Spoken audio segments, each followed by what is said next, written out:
Right, good morning, good afternoon, or good evening from wherever you are all joining us. Welcome to the next episode of the Poland 3D discussion series. And today we're very privileged, very honored to have the permanent representative of Ireland with us. Ireland, of course, which won election to the Security Council starting January 2021. Ambassador, thank you very much for joining us, and of course, congratulations. Thank you indeed, Adam. It's a pleasure to be with you. Good morning, as it is in my case from New York. An honor to be speaking to the UN Association of Poland, a country, of course, where we have such close Irish-Polish ties. And I'm happy that we've actually reached our 30th anniversary in terms of our diplomatic relations recently. And I'll admit to you that I'm a student of your outstanding Ambassador Joanna, my colleague here in New York, who led your team on the UN Security Council so admirably. So I can tell you I've been taking notes and sitting, studying very carefully the really tremendous performance of Poland at the Security Council table. So delighted to be with you. Thank you very much. Thank you for those words. And I mean, the Security Council is indeed what I want to get us started off with. And talk a little bit about the campaign. So I know I've watched a couple of talks that you did just after the election, and in one of those you mentioned that during the election process, Norway and Canada had a little bit of a comparative advantage on Ireland, so to speak, in the sense of budget, in the sense of amount of people involved, and so on and so forth. But you mentioned something really, really clever and something that really stuck with me. Was the fact that Ireland's election to the Security Council shows that principles and values still play a very important role. And just to get us started off, what would you say is the significance of that, given the very turbulent times that we live in today, where everything is pretty much different than what it was just a year ago? Well, thanks, Adam. Indeed, the group that we ended up competing in, Ireland, Canada, and Norway, was known euphemistically here as the group of death. So as the ambassador leading the campaign, you can imagine I looked at the comparative advantage quite a bit. I have to say, if you leave the politics of a campaign aside, if you can do that just briefly, the UN Charter itself is really clear that there is a basis in which member states are asked to think about electing a member to the Security Council. And that is, I'm quoting, with due regard to the contribution of members to the maintenance of international peace and security. Now, I would argue, if you can possibly be an objective, reasonable observer, that Ireland really meets these criteria just straight up, before you even talk about a campaign. If you think about our peacekeeping record, our record on human rights, on humanitarian action, from the day we walked into the UN, we were a big disarmament actor, and of course the wider agenda of sustainable development. But here's the thing, the campaign actually doesn't just take that at face value. You're required in a campaign for the Security Council to prove your case and to demonstrate that for every vote, although it's a highly transactional environment, there is something that makes a member state put the tick after your name in that secret ballot. And I think that the majority of member states looked at Ireland, Canada, and Norway, and when they saw Ireland, they saw a country that has a degree of sort of surety and consistency. We're a small player, but we're very authentic. You don't miss what we mean when we say it. We have a tendency to say that we call it as it is. What you see is what you get. My foreign minister said that. Simon Coveney said that many times. And also over time, we joined the UN in 1956. We have never waxed and waned. We haven't taken a view that it's an up time for the UN or down. We're committed straight through. Now, when you look at how the election ran, transactional as it was, 128 member states, the first time they put a tick on the paper, that's 2/3 of the membership of the UN, chose to trust Ireland with the responsibility of representing them. And that's, even in these cynical times, I would argue that's a sort of a sacred trust. You mentioned, Adam, in your introduction, Canada and Norway. Canada, a G7 country, a big partner of the United States. Norway, a hugely well-resourced, internationally well-known player. why did they choose Ireland? I think it was that point of the core of our principles. We decided to explain ourselves briefly in 3 short principles, and I'll mention them to you now. Independence, partnership, and empathy, which was, even in our own team, that last one was contested. Independence, you know, I think if you look across the global stage, by many rubrics, that's something that speaks to every member state. Sovereignty and independence are core to any country at the UN. What people forget is that in the UN, where we've 193 countries, 100 of those countries have a population under 10 million. So in other words, there's small countries like Ireland who rely on the multilateral system to reinforce and validate their independence and their stability globally. So of those 100, actually 80 of them came to life, I say were born in the UN, in the trusteeship of the UN. So Ireland's independence, reinforced by our really unwavering commitment to the UN, spoke to all those countries. The partnership part, I think, is a lot easier, and for many Polish people, they will see Ireland, of course, as the country in 2004 that welcomed Poland into the European Union. We've been close partners there. Now we're also close partners on the ground in peacekeeping operations. But Ireland also has internationally consistently presented itself as a bridge builder. We know how to cross the aisles. We have used that skill in listening and in facilitating. Even I personally, since I arrived, I've chaired the Commission on the Status of Women. We've chaired the partnership with the small island states. We've chaired we co-facilitated the SDGs. I know your members are interested in that. So we're seen in that light. So that partnership capacity that we have evolved and I think made hugely able as a capacity in the European Union translates across. And then the last principle I'll mention to you is empathy. We've heard a bit about that in recent US elections, but actually it's a core value for Irish people. You know, we've seen enough on the international stage, we would argue over time, of sort of bully tactics, power and might is right. We tend to approach it from a different perspective. We're a small country, geostrategically, we're sort of abandoned out there on the edge of the Atlantic in the periphery. Our experience, our lived national experience, reflects that of so many member states. One of our presidents famously, in another time when this language was still current, said, we're a third world country with a first world experience. Now, we have been colonized. We have had a huge famine. We had a bloody and hard-won fight for our independence. We then had a civil war and ongoing problems on the island. So I think our experience of conflict and happily the resolution of that in the Good Friday Agreement spoke to people that we know what it feels like. Bono, our humanitarian rock star, known to many of you, Bono said Irish people know what it feels like when the ground isn't sure under their feet. That gives you an empathy for the people, whether they're across the road or across a continent. So those 3 principles, independence, partnership, and empathy, I believe were at the core of what made people say, choose Ireland over Canada or Norway. And I think they are very much relevant today, and perhaps even more so, I would say, as the pandemic progresses, where we realize that partnership and trans-border cooperation is absolutely key, just like with climate change, just like with the SDGs, and of course empathy. That is something that is talked about now on a daily basis. So indeed, it's something very, very relevant, I feel. So we've now talked a little bit about how you got there, so to speak.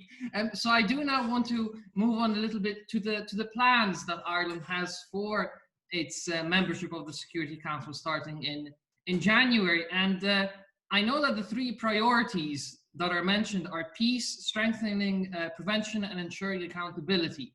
And while the first 2 may seem fairly obvious, the last one is the one that caught my eye and our members the most, because accountability, ensuring accountability is usually quite difficult for a vast amount of regions, let it be political, let it be economic, social, or others. And I was just wondering if you could expand on that a little bit. also in terms of what is happening around the world today? Well, thank you, Adam. I'm intrigued that you home in on that third driver of our future membership. It will be our watchword, really, frankly, as we sit on the Security Council. But I'm also happy you do, because I think it shows a very close conceptual, as well as hopefully in practice, link between what Poland did on the Security Council, in the way that you stood up and stood out for a focus on international law. In many ways, that defined your term on the council.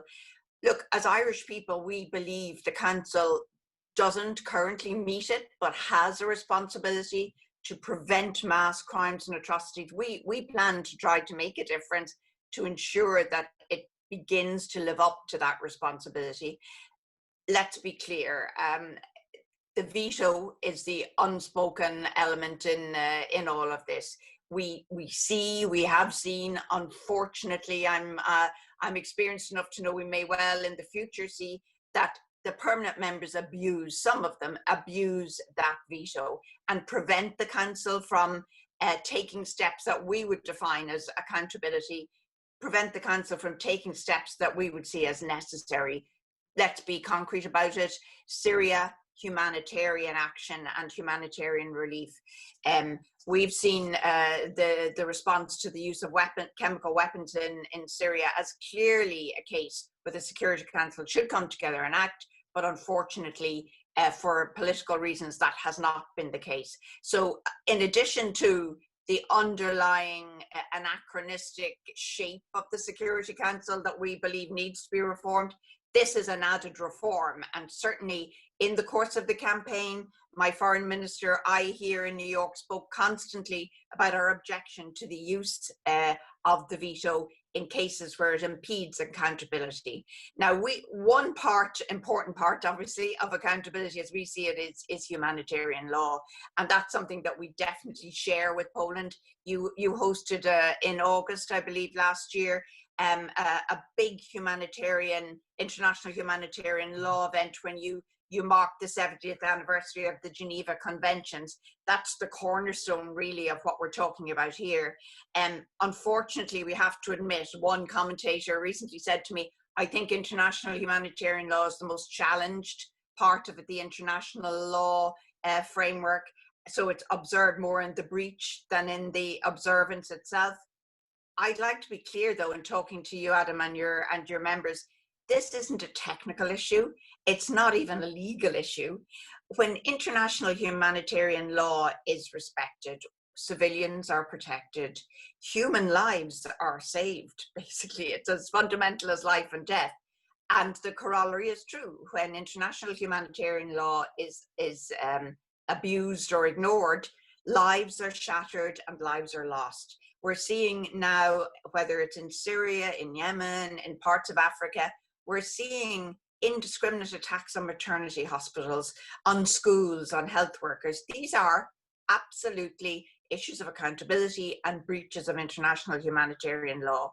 Shockingly, particularly in Syria, we're seeing humanitarians denied life-saving access.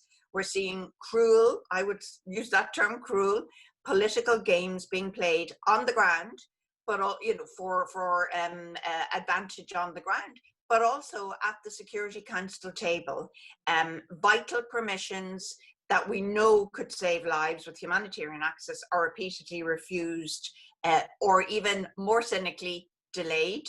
And that for us means that humanitarian aid workers and what they can actually deliver are being impeded by abuse of the international humanitarian law framework. I'd also say that we have seen despicable, new depravity, really, when it comes to targeting humanitarian workers themselves, whether that's kidnapping or in some cases murder. We see this as inexcusable. So we're convinced that the Security Council on the whole question of accountability not just needs to be, as it were, accountable, but it needs to be proactive. It needs to live up to its responsibilities, speak with a clear voice. We object to the idea that the Security Council is, in a way, standing idly by, splitting hairs. worse when it comes back to that political point I made about games, that it's protecting proxies or allies, and that's what the veto does.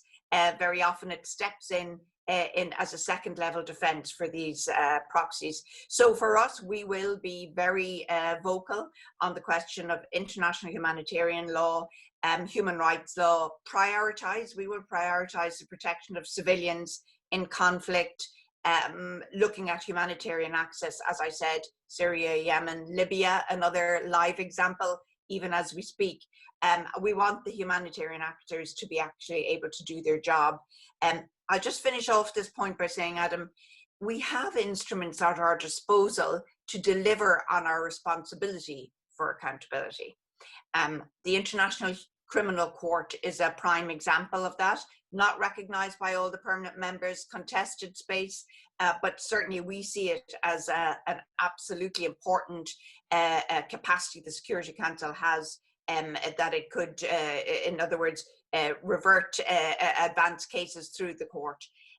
Also, we in Ireland are a firm supporter of the international impartial independent mechanism for Syria, where we're on an ongoing basis collecting evidence so that when the time comes, we will actually be able to show who needs to be held accountable. A lot of work to be done there, a lot of big, high-level macro geopolitical games, but you'll find Ireland at the table popping up all the time to remind the Council of our responsibilities.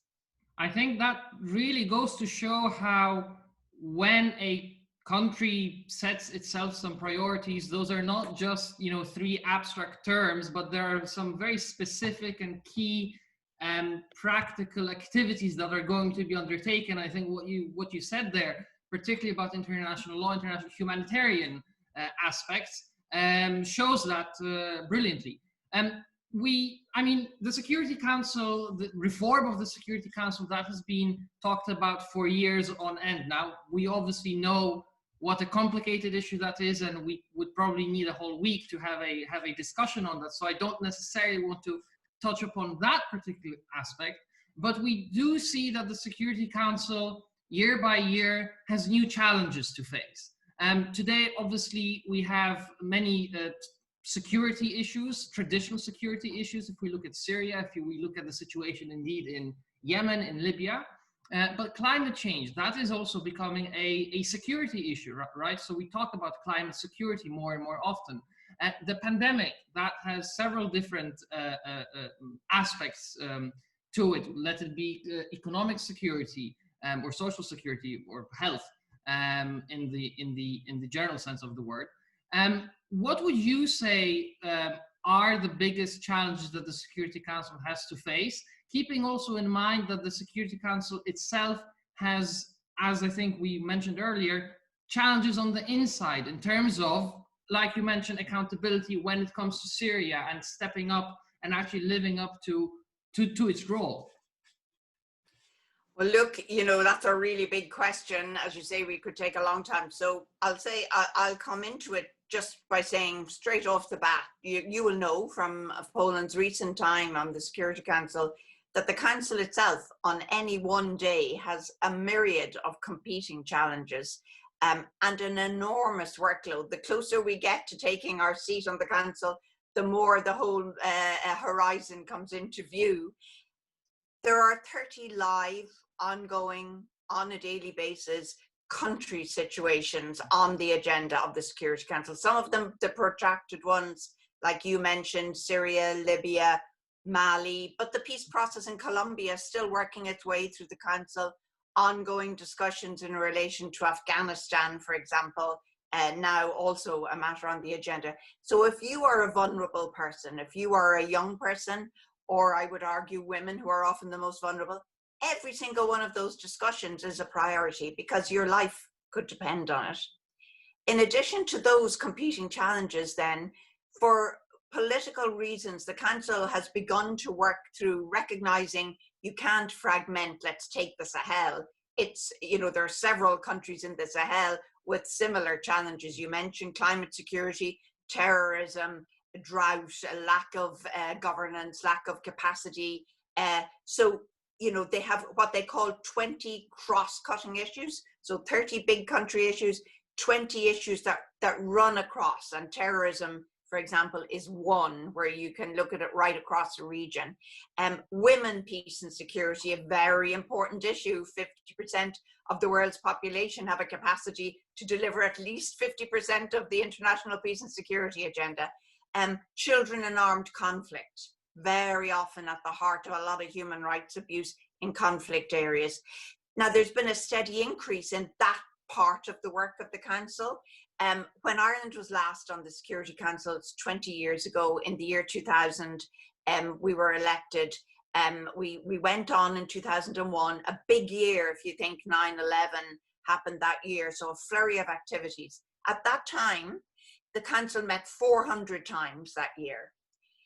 In 2018, there was a 50% increase, so 600 meetings. Now, with COVID, we don't know what the figures will look like for this year, but the truth is the numbers are on the rise. So the Council has a huge agenda. And in the immediate, of course, we have this unprecedented COVID challenge. The Council not addressing COVID per se directly, it's the consequences for international peace and security that matter. And also, I'll be frank, you alluded to it there, I think, Adam, the Council itself struggling with its own working methods when people are meeting on a screen, not being in a position to vote in a room. That famous horseshoe table, you all know, where people put their hand up for a vote. It's, it's only been rare that the Council has gotten back to that. So I would say on this subject, I will not apologise for the Council failing to act on COVID. The Secretary General made a very courageous call for a global ceasefire, and it took the Security Council far too long to come up with a result, a resolution. The reality is that was not the fault of the majority of members of the Security Council. Let's call it what it was. The US and China polarized, saw each other off each end of that debate, and prevented action happening. I really seriously regret that. I think that in this current international environment, people look to the Security Council to see it acting. But to go back to the wider agenda, the reality is that the Council is driven by the day-to-day events. We're always scanning the horizon in the Council. We would say we should scan it more because we think prevention is better than cure. And certainly, even to be very transactional, it's cheaper than the investment needed to fix a post-conflict situation. But we have seen in recent months that those protracted crises I described to you at the top are now, fairly quickly seriatim being joined by a reawakened crisis. Western Sahara, Nagorno-Karabakh in the last couple of weeks. We're seeing also areas we thought that had a degree of stability, like Ethiopia and Tigray. Belarus popped up, as a real challenge for the Security Council. So what's depressingly clear, I guess, is that the Security Council agenda is complex, it's busy, protracted crisis, Syria, Yemen, Libya, the Sahel will be with us for a while. Other conflicts pop up. Those protracted ones have another dimension, some of the new ones also, and that is that they are deeply entwined into wider global geopolitical politics, if not games brinksmanship.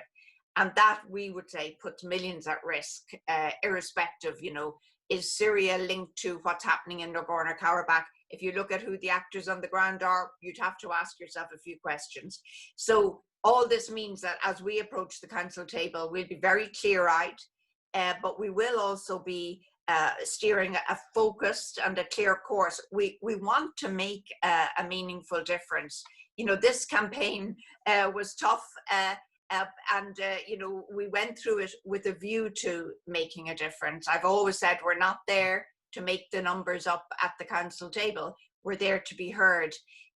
The good side of all of this is that Ireland arrives at that table in a position to speak to anyone at the table. Of course, we have very much our European friends, and we will, on the Security Council, have Estonia still as a member when we go on in January. France, of course, a permanent member. The UK no longer in the European family. The US, obviously, and particularly if Mr. Biden is in the White House, an Irishman in the White House. So we have very close relations with Washington, frankly, irrespective of the administration. But the US, UK, clear allies of Ireland, friends of Ireland. We also have a deep and long-standing relationship with our African partners. And as we sit at that table, we bring, alongside us will be new members, Norway, Kenya, India, and Mexico, all countries that Ireland looks forward to working with. So I think we're at the table.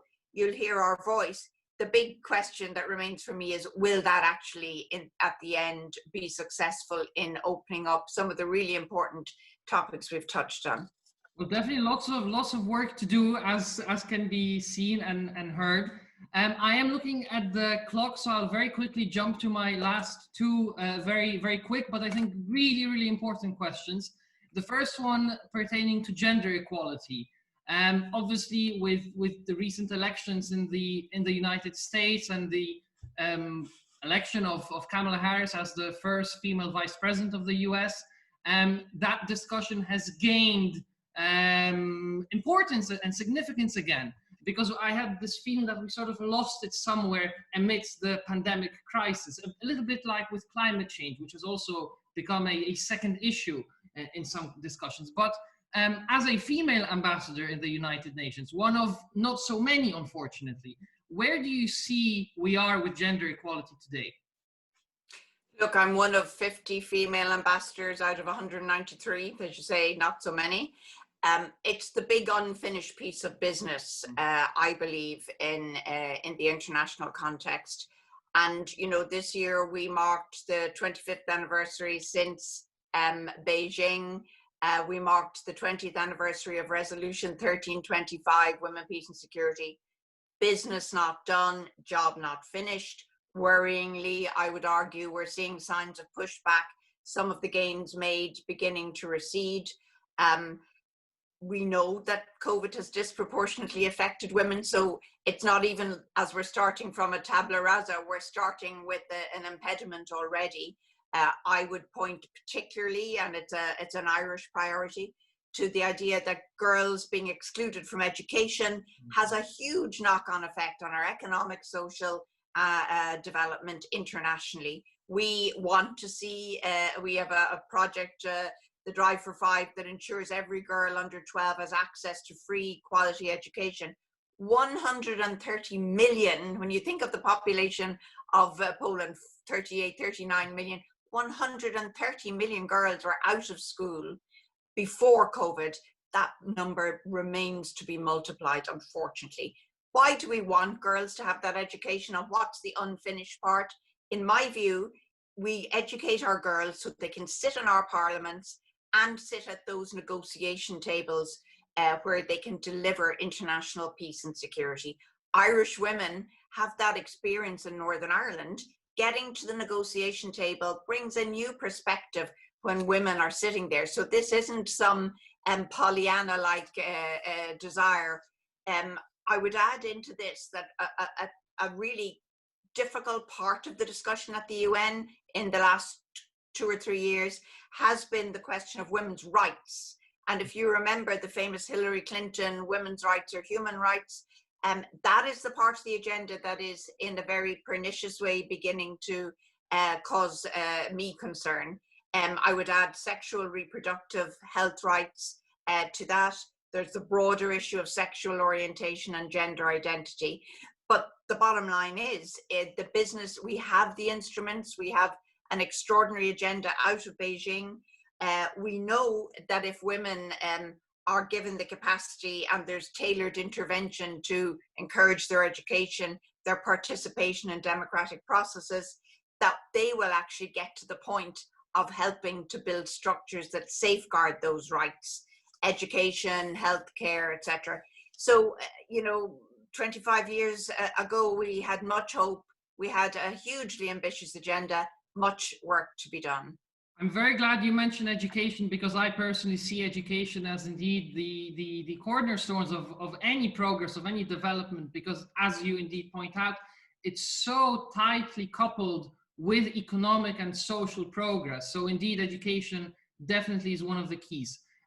Moving on to the very last question, I promise. Agenda 2030 and the Sustainable Development Goals. Ireland has been a leader in sustainability for a number of years now. Obviously, the former president of Ireland, Her Excellency Mary Robinson, she's a very strong advocate of sustainability. Now she's the chairwoman of the Elders, where she puts a lot of focus indeed on sustainability and climate related issues. We've managed to achieve quite some things over the past 5 years when it comes to sustainability. But I think similarly to gender equality, there's this very long way to go over the next 10 years, this decade, until 2030. What is your take on that? And what, in practical terms, needs to change in a way for us to be able to, to accelerate this progress in order for us to actually achieve all the different targets and match the indicators that are outlined in the agenda? Thanks, Adam. You're right. The SDG framework was a moment of enormous excitement, I would say, and hope, recognized as a hugely ambitious agenda. Now it's 5 years on.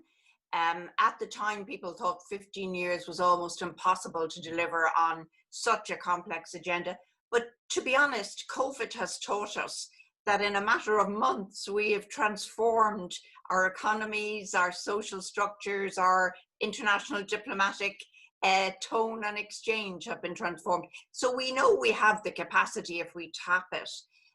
Now, my concern right now for the SDG agenda would not be that we can't realize the ambition so much as we're at a critical juncture where there's a risk that the resources, and we know that governments need resources to angle into delivering this hugely interlinked agenda, that those resources will be diverted. And certainly Mary Robinson has spoken about this. I've heard Amina Mohammed, the Deputy Secretary General of the UN, really say, watch what you're doing. We need to link the recovery, the Build Back Better, to the Sustainable Development Agenda. In fact, link is the wrong word.